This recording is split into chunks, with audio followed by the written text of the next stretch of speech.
I've got the opportunity to introduce the speaker today. Lorraine has, she's she's been a certified trainer and with the Chloe Madden's group, which is really a Tony Robbins subsidiary. And she's a graduate of landmark education. And what you're going to get today is a very small, piece of her repertoire, which is, based on the book by Mel Robbins, Let Them.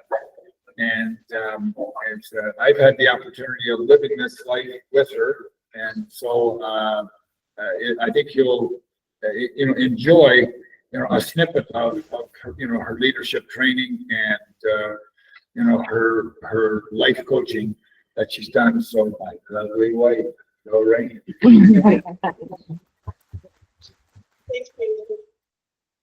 There is definitely good recipient. To do with it. But I did get the strong coaching from a head coach, Justin Sterling, who said, never coach your husband, never coach your wife. Something really good to remember. Just coach them. Mel's theory kind of goes with that. So my name is Lorraine Lloyd. As you know, there's lots of you I know. I've coached so many people at County Life, so it's really exciting to be back here and to be with you. I have been a life coach for the past 12 years. And I did certify with Tony Robbins and Chloe Madden. She's the top therapist in the world, which is really interesting. A lot of people don't see her because Tony kind of overshadows, but she's the one that organizes most of his stuff, especially his videos. So today, I'm going to work with you on some great strategies. These strategies fit perfectly with what I've been studying. And whenever I see something, I want to, grasp onto it and I want to share it. So I'm really thankful that all of you are here today because I know you could be at the cottage, you could be at the boat, you could be having coffee, you could be playing golf, but you're here. I really appreciate that. The lesson theory was something I became interested in because I found myself that I was spending time worrying about things.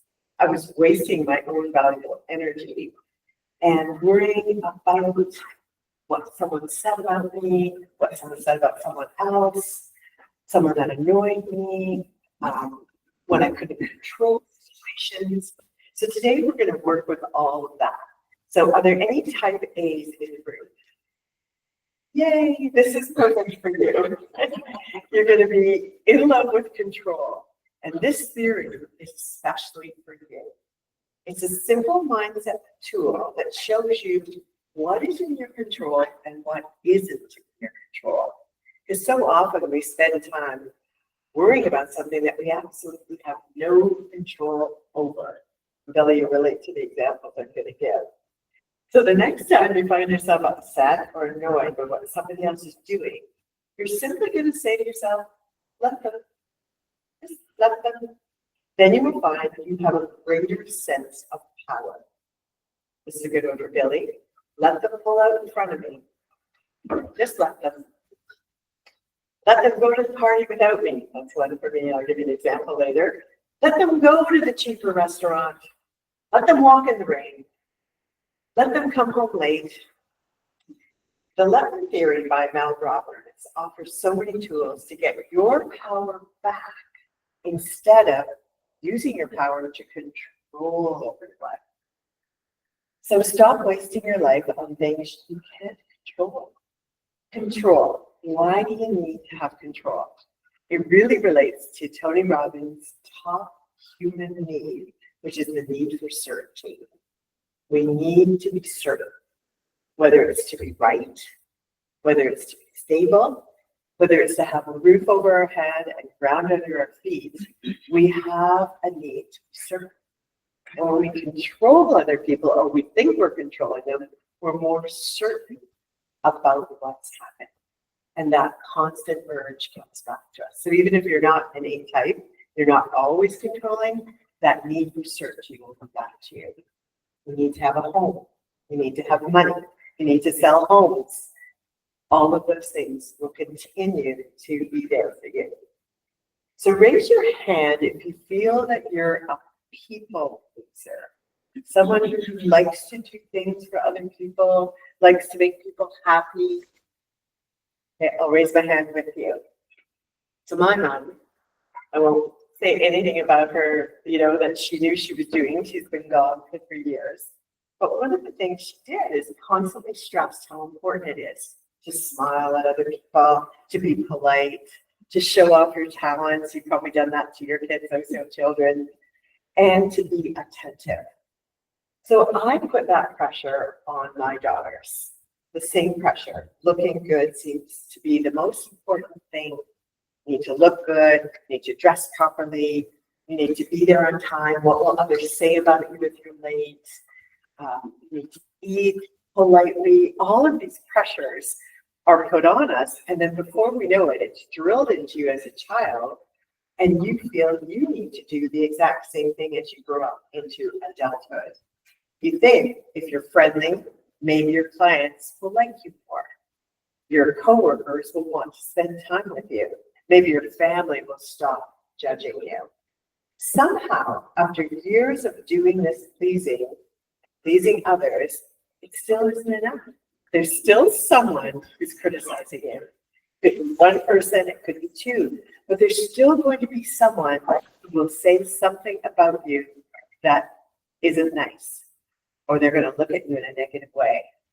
So I spent a lot of my childhood, teenagehood, and adulthood playing the please game until I realized, wow, I'm using up so much energy on this game.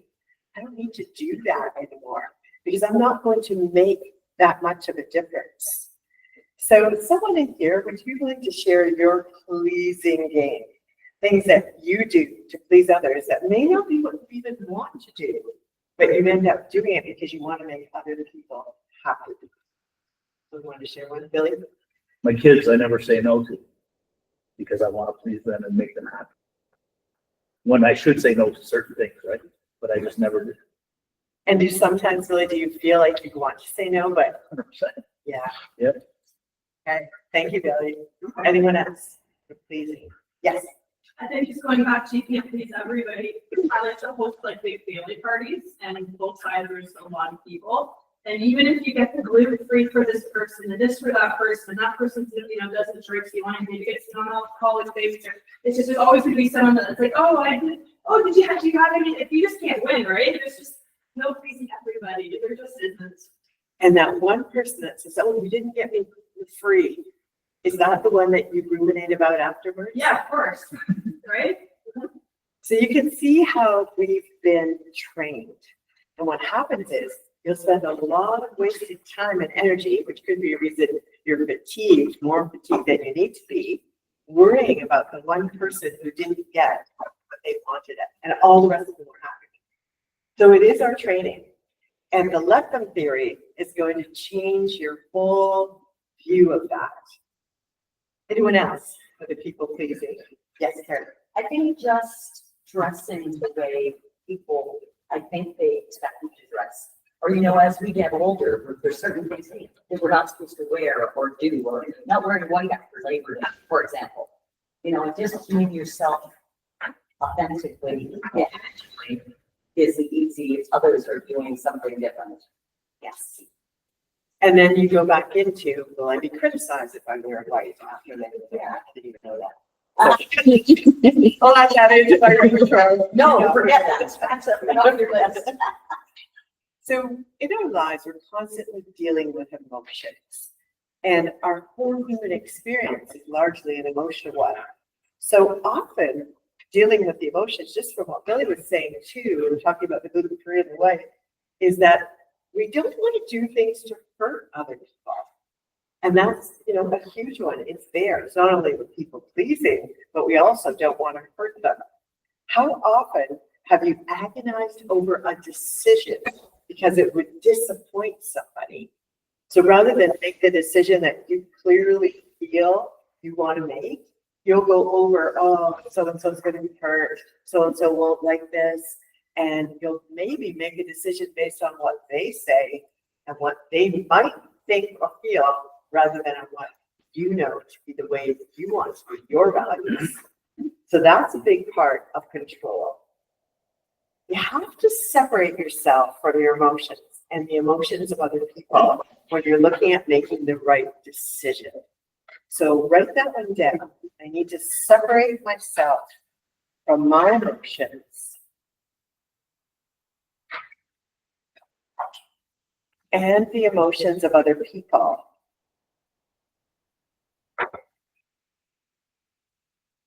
when I'm looking at making the right decision for me.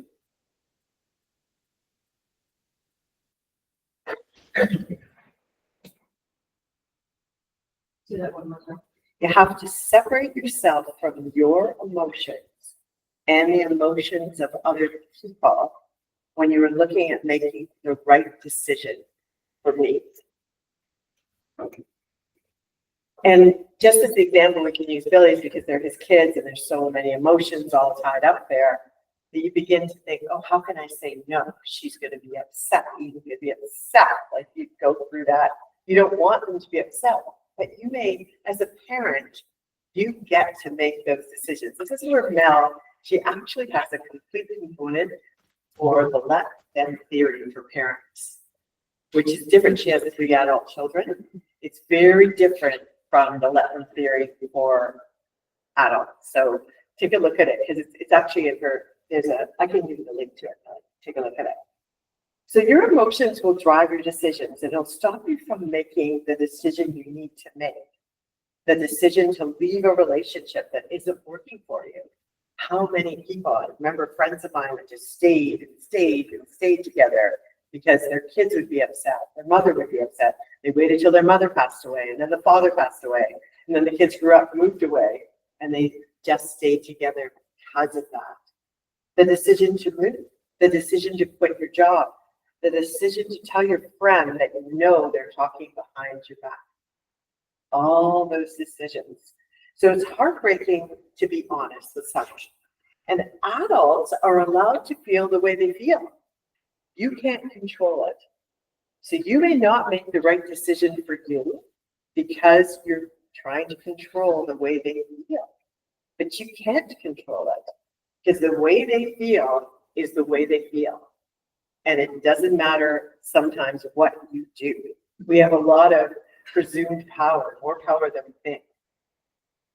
So if you avoid the truth, you think, oh, I don't have to experience their reactions. But the longer you choose not to do what's right for you, the harder it gets. So it's not your job to protect everyone else from feeling emotions. Your responsibility is to live your life in a way that is aligned with your values. So put that one down too. My responsibility is to live my life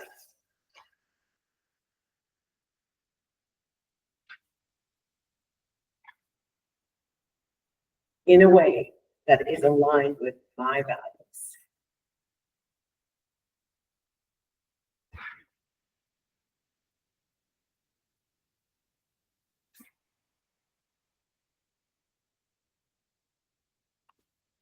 It's a big responsibility, especially in the world we live in with all the values coming in from social media. They're huge. So there's way more attacking us than they had and my mother had. So you know that when you make a hard decision, there are going to be waves of emotion. It's going to be there. And in the let me portion of this presentation, you'll see what you need to do there. Because it's really important that you have the let me portion. The let them doesn't work without the let me portion. So I'll tell you about my friend Vicky. She was engaged when we were in our 20s. She got engaged to a gentleman who was going to be a doctor. Her parents knew his parents. And all the way along, there was a lot of conflict between them, but they decided they were going to get married. I was maid of honor at her wedding. We were in the car with her dad, myself, and her brother, and we were driving to the ceremony, like to get prepared for everything. And in the car, she said to her dad, I don't want to marry him. I know I don't. And her dad, I really respect him for this. He turned to her and he said, then you won't. We have the party, we have the music, we have the venue, we have the friends and family. Let's just enjoy it. She got there and she told her fiance and his parents that they weren't getting married, but they were going to enjoy the party because the venue was already paid for and everything was there. And that's what we did. And I remember thinking, wow, how did she just keep, her dad was, you don't need to do it because it isn't a decision for you. And it is so good that they did not get married as life went on afterwards. But you can imagine how difficult that decision was for her to make and for her dad to support it. I mean, he wasn't looking good there. He often talked about that, how important is looking good in your life over what you really feel, your decisions. So other people's immaturity has power over your life. And that's something to think about. You're trying to manage their emotions. And their emotions, they may not have had any coaching. They might not have had anything happening where they get to actually piece through what they're doing. But they can manage what you do. And it's at the expense of your own happiness. So you need to really look at those things and say, So these emotions, the truth is, they're not your responsibility. You can't control them. The solution is use the Letman theory and stay even if an adult is acting like a child. Mel often says, oh, he's acting like a 7-year-old. But even if they're acting like a child, make the right decision for you. Maintain your power. And this will come especially into when you think of the real estate world and, people's prized possession and how emotional it can get. That it's really up to you to look at, okay, where are they coming from right now? And make that decision then. So you can't control what others are thinking about you. There's always going to be someone who has this negative thought. So right now, as I'm presenting to you, there's someone here thinking negatively about this presentation. It's just the way it is.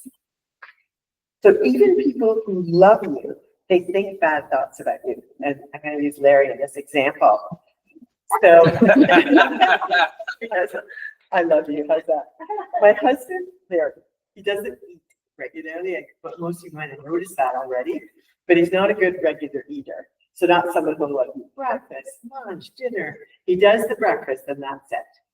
And at about 3 o'clock, he'll phone me and say, I'm starved. So it's 3 o'clock, I'm somewhere else, and he wants to know what we're having for dinner. He's starving. He wants to eat everything he can see at that time. Well, you can imagine my thoughts, which is like, take care of your nutrition, you're an adult. So I love him, but there's going to be bad thoughts about everyone you love. And that's good to go. Even though you love someone, you're going to have critical thoughts. But instead of trying to change reality, embrace it and accept it. Accept that people will have negative thoughts. I think the worst one, Larry and I both experienced this, we're at someone's funeral and we didn't know a lot of people. We were sitting in this pew and the coffin is coming down and the people behind us, they were 3 women, I remember them, but I didn't know them. They said, ooh, ugly coffin. Why would they get that coffin? Don't like the color, do you? And I just had been at a course where all they talked about was that people are always going to say stuff. And your thing is, let them. You can't manage to please everyone in the room. Let them have their opinions. It doesn't change who you are or what you have accomplished. And that's really big. Who I am, you need to really reach down deep and say, hey, who I am is huge. I know what I've accomplished. What they think about me negatively is not going to change it. They don't hold any power over you unless you give it to them. Here's another one to write down. You can only control one thing. And put in a big square, you. You can only control one thing, you.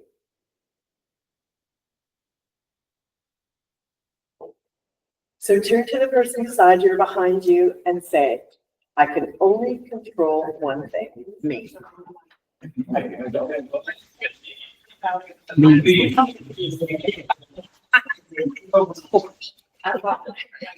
Would you? I can only confirm it. So I don't want to try to get everybody else.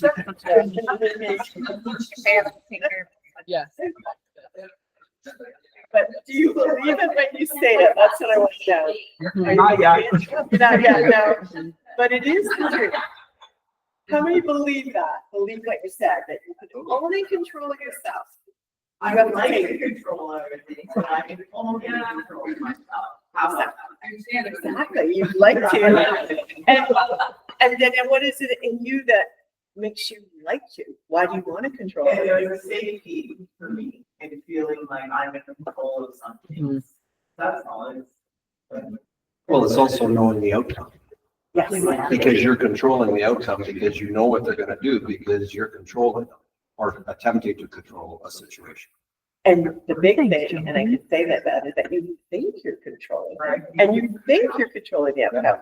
So when the outcome doesn't come out the way you thought you controlled it, you're worse.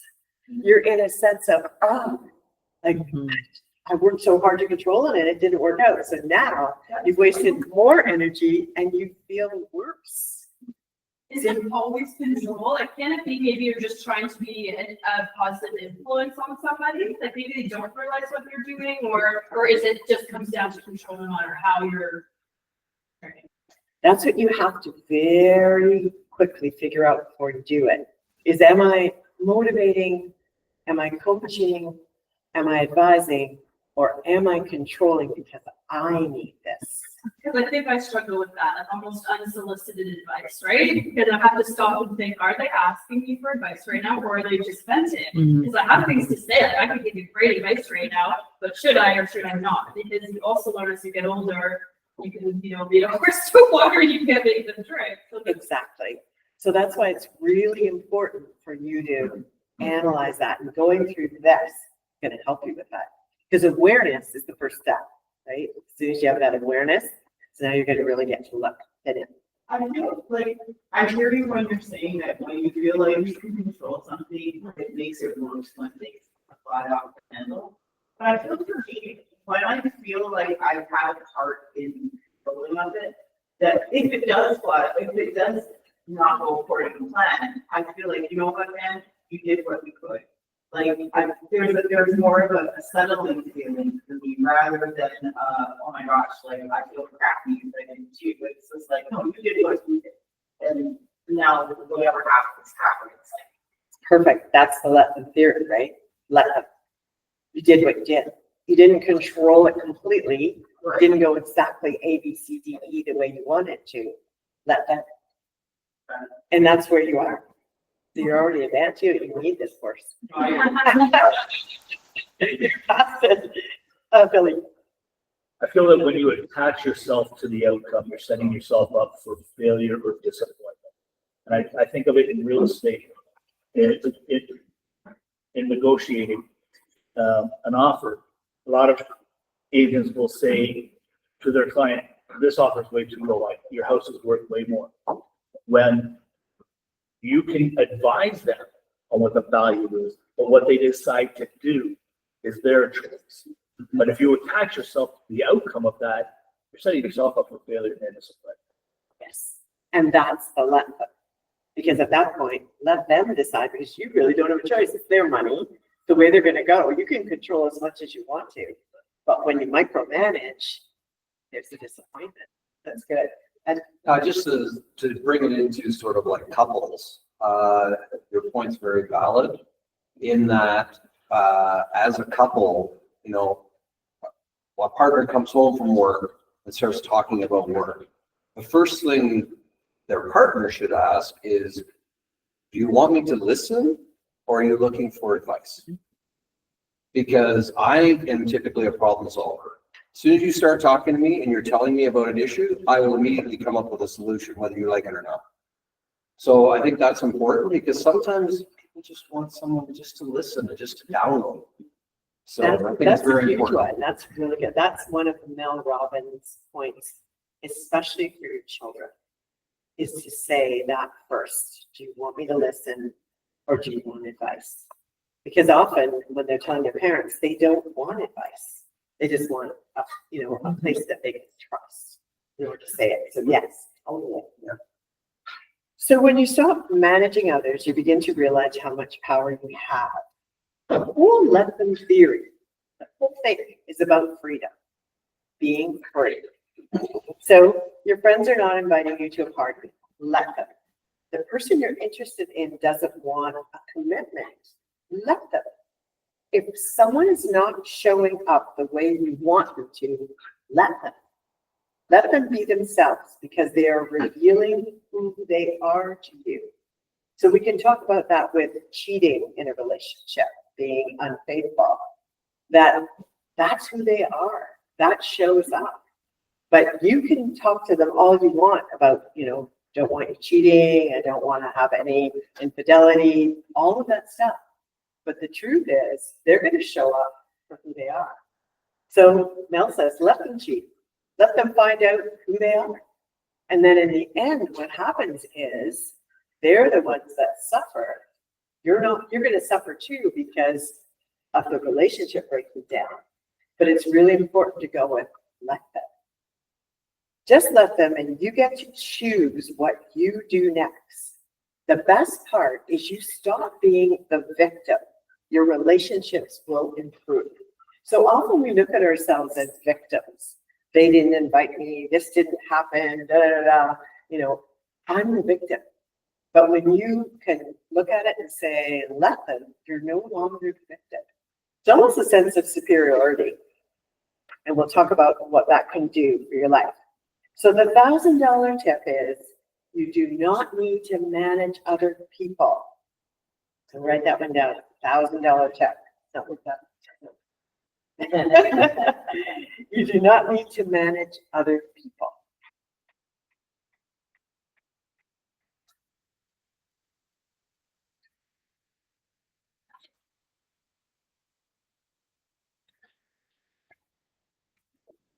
Many leaders stumble because the instinct to control feels safer. That's what we just talked about. It feels safer. If I don't step in, it won't get done right. I know that. It's not going to get done right. Of course, if we fail, it's going to be my fault. But when you're leading other people, control doesn't create success. It actually kills success. So if you're a leader of a team, leader of your family, leader of yourself, you realize control does not create success. As a department head at my school, where I worked for many years, when I would lead my department with micromanaging, I would suffocate their growth. I was breeding frustration and disengagement. Who wants to be watched, doubted? Control's exhausting for me, and it was exhausting for them. And many of you will think about jobs you've had where you were controlled or relationships you were in where you were controlled. And how long did you stay in them? It's very exhausting to stay in that kind of relationship. So the let them theory, and this is what we just talked about, is about stepping into being a guide and a coach, but not a controller. So guiding and coaching, motivating. I was really working on my son-in-law, Dave Patterson, to come today. I was guiding him, coaching him. I even offered him various, food rewards. Yeah. Is he here? No. So you get that, let them. He needs to do what he needs to do. So that's really important. I could stew over that for the next month if I wanted to. What benefit would that have? So you get to see that. So this is a funny story. Larry will relate to this one. So there was a party being held in our community, and the couple that was holding this big party, they were people I had taught yoga to for almost a year. The invitations come out, and Larry and I were invited.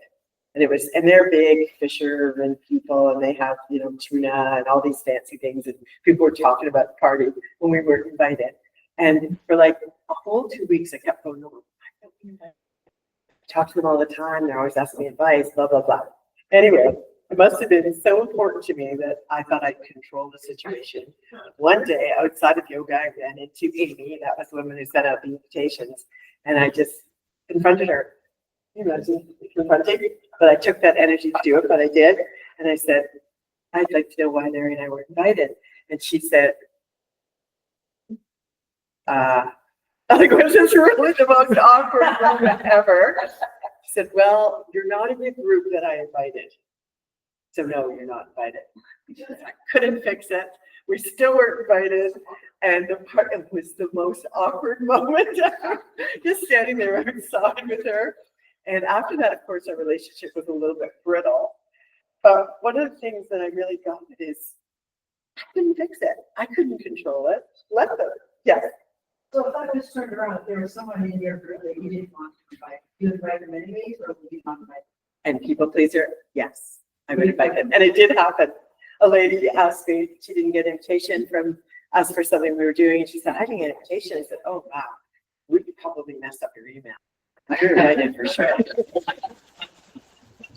And she came and she was so excited. Yeah, like to me, one person, you know, I was just like, yeah, let them come. But at that point, when I confronted Amy, I didn't have that in my little suitcase of strategies. So there I was, confronting her, wasting my energy, ruminating about it. I'm just shocked that I spent that valuable energy. So I had to tell you about it because I was so shocked. So with that kind of a let them, if you're ruminating about something and it's going on and on, let them once won't work. You need to say it sometimes 15 or 16 times. Just let them, let them, let them. Because it's not going to happen right away. You know, let them, and you walk away and let them. So you want to go with 16 times maybe and get yourself out of the victim mode and realize, hey, I don't need to control this situation. There's a reason they didn't invite us, and that's it. You know, go with it. And then Larry brought up another time when we were invited by them to something else, and we kind of pushed our way and went to it anyway.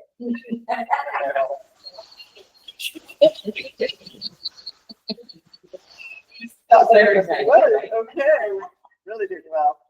At first, when I heard about the let them and I listened to them and I read the book, I thought, and I listened to her so much. I have like a lot of coaching with her. That, you know, the let them theory, is it just giving in? Is it just saying, like I said, that person, yeah, your email was wrong, sure, come. So tell me a situation that you were left out of and how you handled it, or one where another agent was chosen instead of you, which is immediately the victim, right? I hear it so, I'm living in real estate for so long, hearing it all the time. Our neighbor, they put up a sign and it's somebody completely different. There's, this is the early days, like his first 5 years. How did they go with that agent? I live right here. You know, like all of that stuff. So does anyone have an example of a time when you were left out of something and how you dealt with it?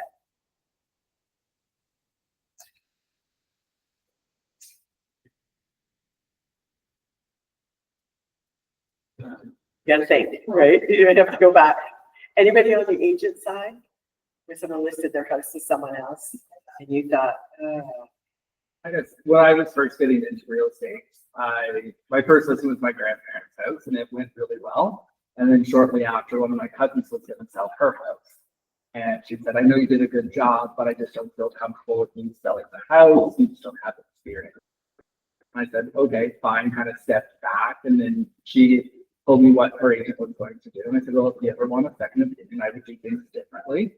And then she's like, oh no, we're going to go with this agent. So fast forward like 2 months later, I just kind of let everything be and wasn't going to get it and ended up getting it and sold it before. But I couldn't push it at the start. I just kind of had to let it be. okay. That's a great example because it's right there. And you could have gone to that to control it even more, especially its family. Yeah. Right? So it's a great example of a love. And I think if I tried to force it, it wouldn't have happened. She would have got her back up. I would have got my back up and I never would have got it again. Yeah. Because there's resistance, right? With persistence, there's often resistance. So that's another reason to, you know, let them figure it out, let them see. Yeah, that was really good that you had that patience, you know. Anyone else? Yeah. So not any situation specifically, but when you don't get chosen, you don't get to go to a party, you know, call you. Instead of constantly ruminating and letting it take space, there comes a time where you just have to, I make excuses for, well, they didn't go with me because they wanted to buy churches too. They don't want me to know the family business. Or maybe there's some part of it because something happened 3 years ago and they said, I'm never going to use it. I'll start thinking about reasons so that it could make sense in my head so I can kind of let that go. And so now, you know, then it's easier to say let them, but okay, the reason why they're doing that is because I'm not in their circle. So I'll let them. Now, basically, it's me with, I'll let them, but I have to search for a reason to justify for whatever that reason is. And then after that, I cut them out of my life, right? That's the part, that's still that B part where you get to do what you want. But yes, you didn't ruminate about it. Did you think about it all the time? For a while, like as I'm getting older right now and there's less runway ahead of me, I'm like, what's really important in my life right now? I gotta let a lot. Yeah. For sure. It's a great example. Billy, and then Carrie. Yeah, early on in my real estate, my own brother bought a house with another agent. Oh, geez. Yeah. And I ruminated about that for a long time. Played the victim. And then went to land. And let it go. And then you realize, But yeah, it was, I didn't have control of it, but I wanted to have control of who he was using as a realtor at my house. Eventually I had to let it go, but I ruminated a lot of time. okay, but Karen, When my son was 14-ish and getting some therapy kind of stuff, and of course, as a mother, I'm micromanaging and being the helicopter parent. And I pick him up from some therapy and I said, so I think you're over. He didn't say much, and I kind of said, let's talk about it. you talk about me. Out of the mouths of babes, he said, Mom, not all about you. And I never forgot that. I really let go of the fact that it's all about me and how my mothering her. So that, you know, that has stuck with me my entire life, that it's not all about me. You know, that people have a lot more going on than just, you know, That's excellent. Then, In my second year of real estate, my mom has a friend who, you know, we would go over to her house for dinner and stuff, and she would go to my, well, and she put her house up for sale and moved with another agent. Okay. And it didn't go so well. And she called me and asked me, you know, like, Dan, what do I do? And I saw the place and I was like, and she's important. And I was just talking to her, just not as a realtor, but kind of, but more like, you know, if you're trying to sell it, you need to sell it, like fix up this, and that. And so, and she's somebody who, she's building a house, she was building a house in Jamaica, and my uncle owns a hardware store. She would get discounts from our family to build her house in Jamaica. And then she still didn't use me. But then when she canceled her listing, she relisted with another agent that after I told her all the things to do, she did it. And then went with someone else. And I was like, you know, but I did have, I was like, you know what, whatever. I don't even want to deal with her. So like, it is what it is. That's the. and what's interesting, just as we were talking about with excuses, we, like human nature, we look for reasons. Like, what could be the reason my brother wouldn't listen to me? What could have happened? Or what, like, you start to do that. And the more you do that, that's the ruminating. Yeah. That's going over, and then you're wasting your energy. So as soon as you hear yourself starting to ruminate, you need to get the let them theory going. So it's let them. And you take a big deep breath. Then let me. And then let me part I'm going to come to right here. So, which some of you are already doing. So it has to happen right away. Before you go home and ruminate, before you're driving in your car for 3 hours and you're like, oh. So it's let them. I guess that's the best part. You don't have to look for reasons anymore. Just like right out of the gate, once you're hurt or you're taken aback by what this happened situation, just Don't even search, don't let it take space in your head and just go.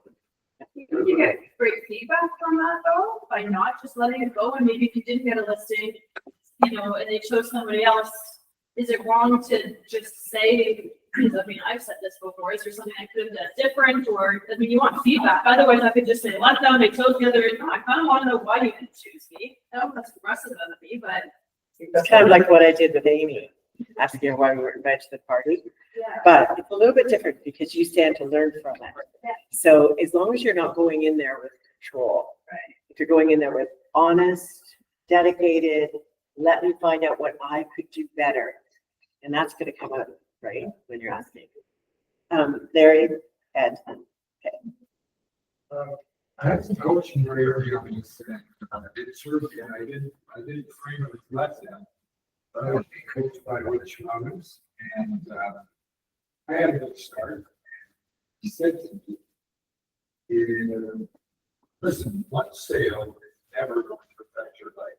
You've got your business going on a level with one sale. It's impossible to affect your life. So it's you're stopping planning much bigger than one sale. And so it's like stay on your journey, stay on your system, stay on what you're doing daily and create. And you never have to think about that. So I that space,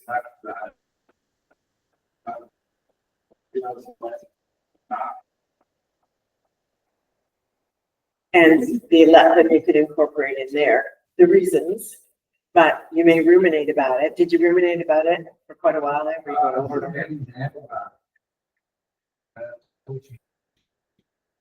Very good.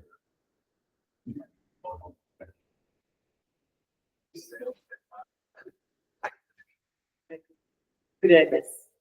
Oh, yes. Mine was similar, but I think I did kind of go through the left. We got it was some very good friend of mine, high school roommate, who listed with another manager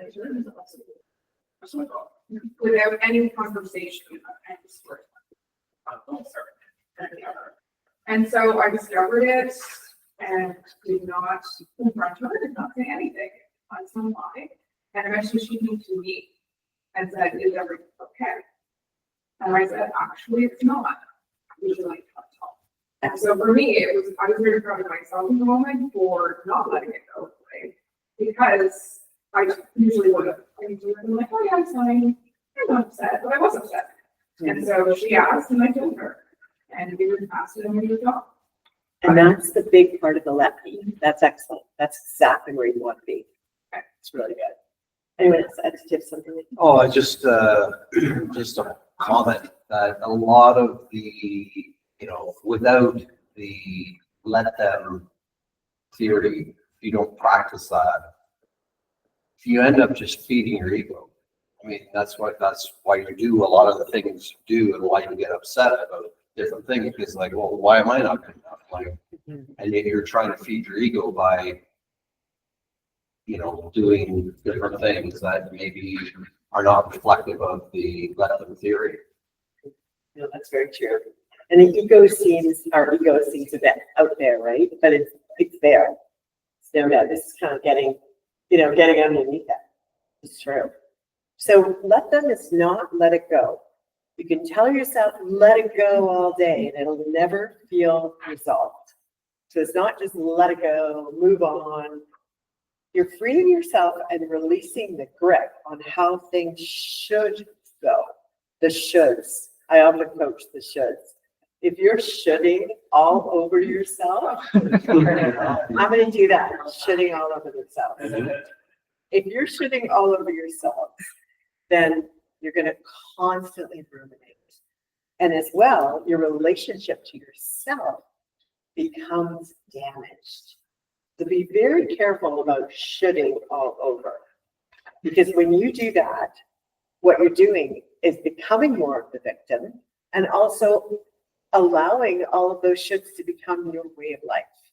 So be careful not to should all over yourself. And you can do it in many different ways, right? You're walking, you're carrying something, you drop it, you spill it. Oh, it just goes from there. Yes. Is there ever a point where, like, I understand on the capital level, I'm looking on things, say what they say. But are we ever using that as an excuse for not being accountable? Like, and it gets to the point where you're using that as an excuse for not being accountable. Yes, and I'm gonna get to that. Okay. Very good. So at first, when you say let them, you feel superior. If all you say is let them, you're going to isolate yourself. If you constantly say, oh, let them, you will become isolated. Sure, you can gossip about them behind their back, try and find people that will connect with you and you can gossip. But then what happens? The source of your power is in your response. That's the source of your power. So let me is the power move. When you say let them, you make a conscious decision not to allow other people's behavior to bother you. When you say let me, you take 100% responsibility for what you do next. That's what we're talking about. The let me portion is huge. So let them is the beginning. And then let me is what's going to lead you to where you want to evolve to. Let me is self-awareness, compassion, empowerment, and personal responsibility. The most important use of let me is in developing self-compassion. When you're internal violent towards yourself, and I know that sounds heavy, but that's what we do to ourselves sometimes. It's difficult to be compassionate to other people because your word to yourself is intense. You know, when you say, shut up, you were stupid, why'd you do that? Fuck off, all of that stuff, when you talk to yourself that way. And I know we all do at times when we do something we're really upset about. But what you get is that that makes it more difficult to be compassionate to others. So your critical self-concept prevents you from seeing the beauty in yourself, and you lose connection to your divine energy. How do you speak to yourself after you make a mistake? We all make mistakes. We're bound to do it. I mean, you know, maybe I forgot about this presentation today and I got here at 12. I mean, you're going to make mistakes. There's little mistakes. Raise your hand if you've made a mistake and really put yourself down for it. Talk to yourself in a very harsh way in the past. Okay. And who says we're not going to do it in the future? But what's really important is to see that, to become aware of it. In my 20s, I remember I had two best friends who were sister-in-laws, and one of them shared something confidential with me because she wanted me to know about the other one. And I, wanting to be liked, went and told the other sister-in-law. I broke up their friendship for good, till the point where one of them passed away.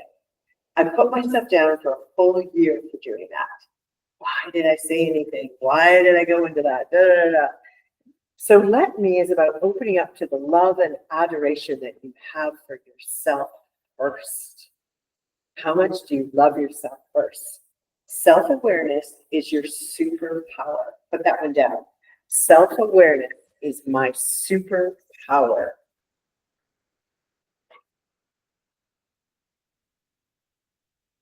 Recognize your talents and your strengths and understand your inner critic and your fears before they derail you.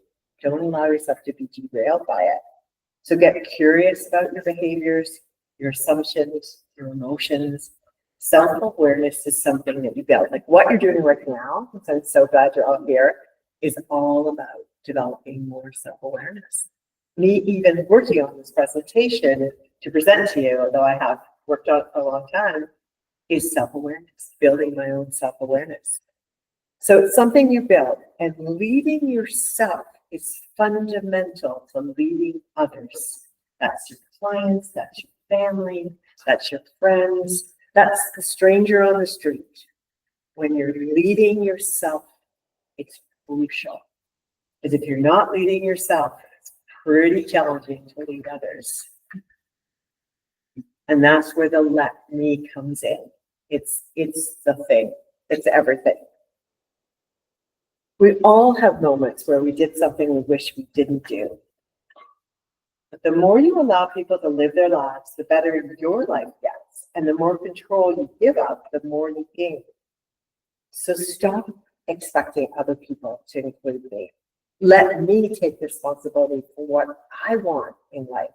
Let me be more proactive about reaching out. So your example about asking, what was it? That's you being proactive to reach out. The question that people have asked about the let them theory is, if I keep letting them, won't I become someone to walk over with no boundaries? It's like, she always says let me, So this is where the let me portion, that sounds bad. This is where the let me portion of the theory is crucial. When you say let me take charge of your life, you take the action steps for your life. It's not your role to protect everyone else from feeling emotions. Your responsibility is to live your life in a way that is aligned with your values. You must take 100% responsibility. 100%. I remember when I was training to be a coach in Landmark Education, one of the other coaches, his wife had a car accident. And, he was with me in the course and he said, oh no, I just had a car accident. I gotta go. And I hope she's okay, blah, blah. And then he said to me, I take 100% responsibility for that car accident. I said, no, you do? You were even there, you said, but I take 100% responsibility, 100% for everything in our relationship. I'm not a 50-50. It never works. So it was kind of interesting. And that was one of the things that the course was really pushing, 100% responsibility. Can you just explain that a little further, Lorraine? I Yes. didn't quite get that. He was going to be proactive in every way that he could help her in that situation. He was right there, getting her car put together, making sure she was good to go to the hospital, everything. He was 100% there for her. And that's who he is. So taking responsibility is not admission of it being your fault. Exactly. It's different. Okay. Very different. And does that also mean that, let's say she had taken the car when she wasn't supposed to, then got into an accident, it was completely her fault? Is that still let them, what let me is taking 100% responsibility? Yes. And being that person in that relationship? Exactly. So it's not, you're in a relationship and someone will say to you, even your clients could say this, it could happen in your family. Oh, it's your fault. The blame game is really easy. And if you take 100% responsibility, that changes it all. Yes, I take 100% responsibility. What can I do? I'm here. I'm going to jump on this. I think that's a really cool perspective. When I'm sitting here as a parent, because sometimes the kids just do dumb stuff. They do. It is their fault. Yeah, but as a parent, like if I let the thing if I do nothing, it doesn't make it any better. It makes me more stressed out. But if I help in the situation or take responsibility in figuring out or helping to facilitate what comes next, then it just feels better. Not that I'm in control of it, but it's like, okay, help someone navigate the process. So I say nothing, then they're like a fish out of water. But you know what I mean? Like, Exactly. Yes, I do. And that whole 100% responsibility, Larry and I have talked about that a lot. I mean, the relationships that are like a level, when we say a level 1 is where the couple goes 50-50. Relationship 2 is usually, 70-30. And the relationship level 3, which is like the top level, is 100% for the relationship. So it's really an interesting way to go. Often when people think of the let me, they drop it because, I clean my room, I was told to. I drink because I'm an alcoholic. I hit my child because he ran in the street. I lied to my client because the boss told me to. I started smoking because all my friends do. So how often we let ourselves off of the 100% responsibility. So the next time you hear yourself saying, you make me feel, how many have heard themselves saying that? You make me feel, to the song. Stop right there and look at it. Now, I'm the cause in the matter. I take 100% responsibility for the way I feel. You can't make me feel anyway. Even if all of you just got up and walked out right now, I choose how I'm going to feel. Just like your partner can't make you happy. No. You have to make yourself happy. Exactly. And that's so much a part of all that. No one else can make you feel a certain way. You choose to feel that way. And it's so different when you take that 100% responsibility. So we're dangerous when we're not conscious of our responsibility for how we behave, think, and feel. Mel Robbins calls it the let me era. You get to choose where you pour your energy, how to respond. You get to define yourself. It's a matter of time once you choose let me. Let me get started. Let me be honest about what I want. Let me be in the best shape of my life. Let me apply for my dream job. Let me stop giving love to people who don't want me back. Let me create my best life. Right now, I'm going to give you 3 minutes, write down 10 or more let me's. Can you give us a couple of examples? Yeah. Let me be honest about what I want. Let me get in the best shape of my life. Let me apply for my dream job. Let me stop giving love to people who don't want me back. Let me create my best life.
Anybody have close to 10?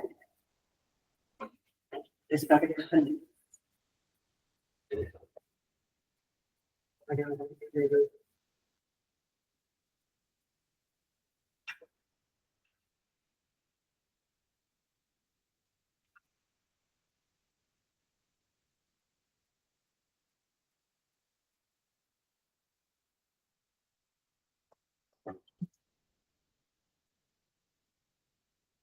Let's see.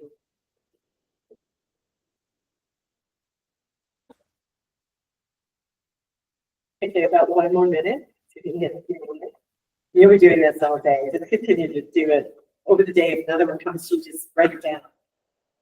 We get to choose.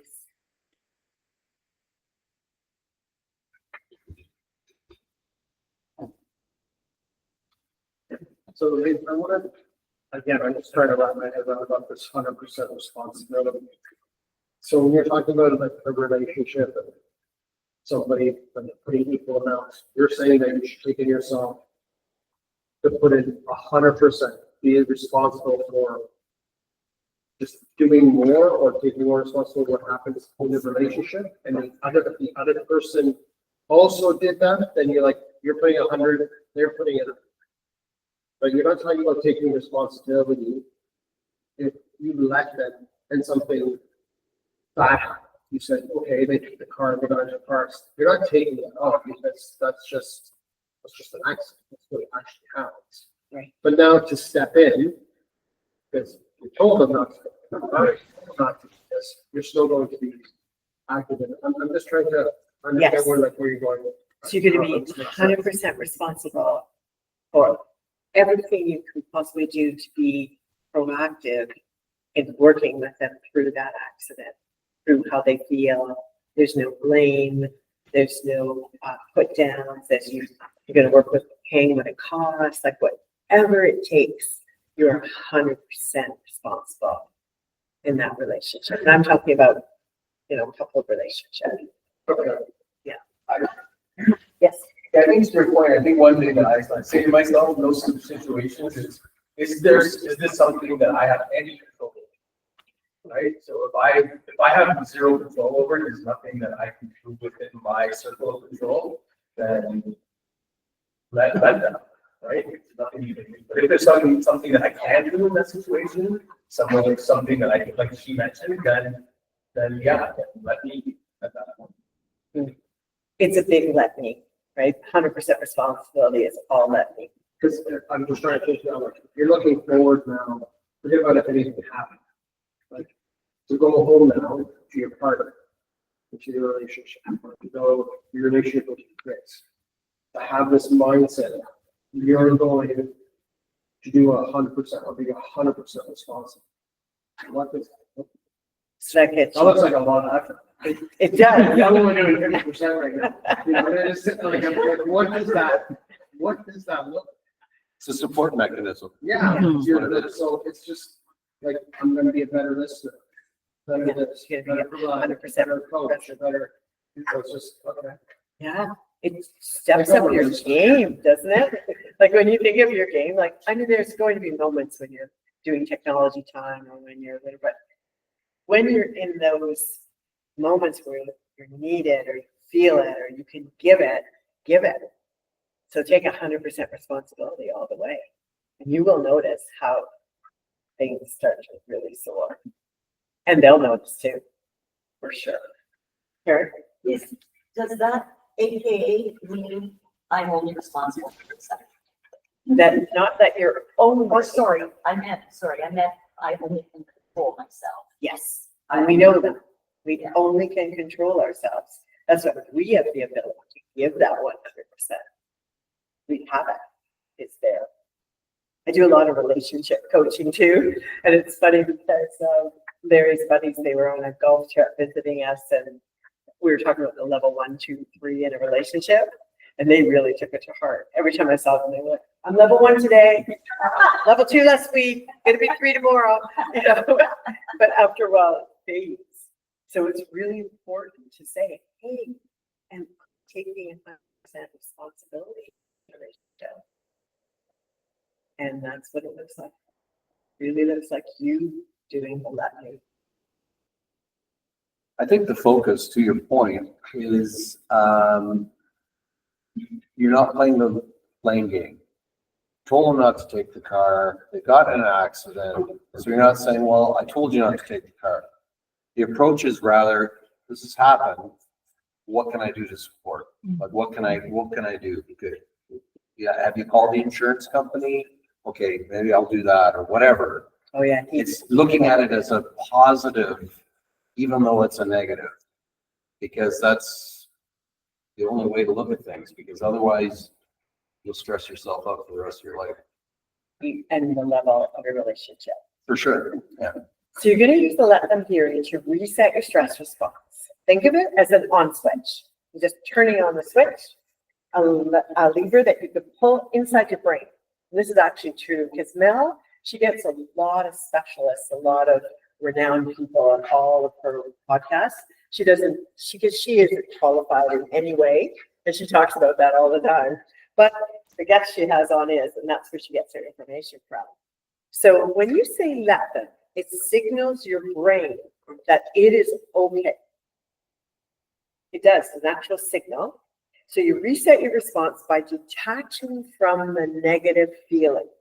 The moment something happens that stresses you out, take a breath, say let them, take a pause and a breath, and then say let me. So there's an actual training part there. So the moment something happens that stresses you out, I lost, this person said something negative to me, you're just walking on the street, let them, take a breath, get another deep breath, let them. And then you go to work. You take control, you get your power, you choose how to intentionally respond. And you need to take that breath because our reactions could take us to staying and doing things we really don't want to do. So you need to take time, breathe through it, and figure out how do I need to respond right now to let me. So someone else doesn't make you stressed out. You give your power to them, and that spirals in your life for a long time. So what is your number one stress factor? Do you have control over this stress factor? Looking at real estate, I was talking to a real estate agent here on the day of the red day, and I said, "What's your number one stress factor?" And he said, "Too few sellers and too few buyers." And Larry reiterated that to me. Is that something you can control? Tell me in here. Can you control that? Yes. Can you control the number of sellers and buyers that there are? For yourself, yeah, you can. But in general, can you? In the market. No. So let them not buy or sell. Breathe. Let me become proactive in my approach. Oh, okay. All right. Let me find ways to increase my productivity. Let me ask for coaching. Let me, because I've coached many realtors and I'll hear, oh, it's a bad time. The market's down. That's the make me. Instead of what can that do? Because that's out of your control. Stopping by. I told you I was going to talk about it. He was listening. In conclusion, Mel Robbins offers us solid strategies to follow. And here's they are. Stop asking people or worrying if they like you. Do you want to write these down? Yes. So here's her conclusion. My conclusion of her. Stop asking people or worrying if they like you. Like, I'm not worried if my son-in-law likes me. But one thing I can tell you, if we have food here, it would be in there. That's the first one. Stop asking people or worrying if they like you. Number 2, you don't have to fix things. That's a big one. You don't have to fix things.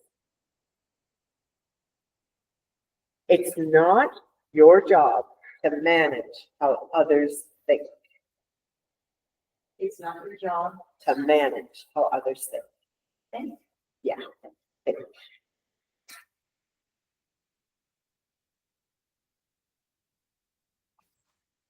Number 3. Number 3. Oh, I thought that was number. That was 2. It doesn't matter. Number 3. It makes a difference. You can't control people, but you can choose your boundaries. So you can't control people, but you can choose your boundaries.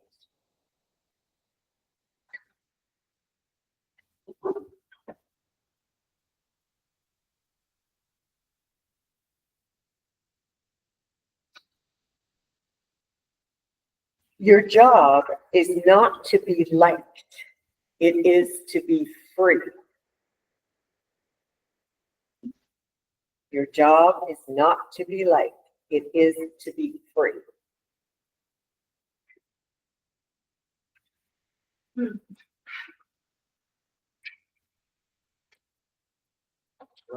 Let them underestimate you.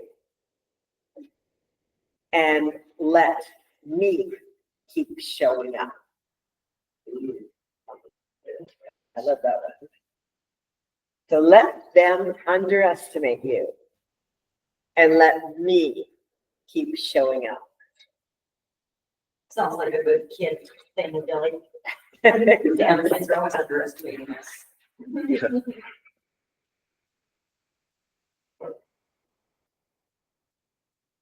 And a final quote from Mel is, let me create a better life.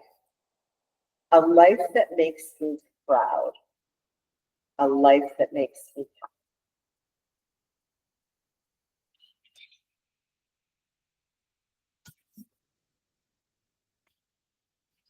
A life where I use my precious energy to enjoy every single moment. A life where I use my precious energy to enjoy every single moment.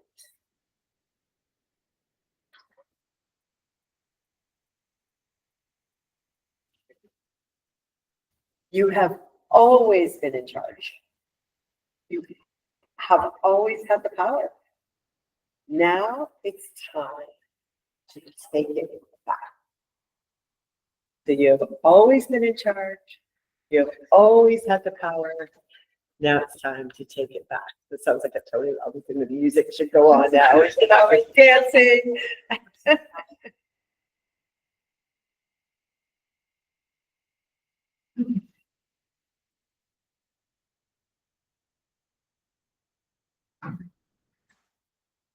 So now it's time to take it back.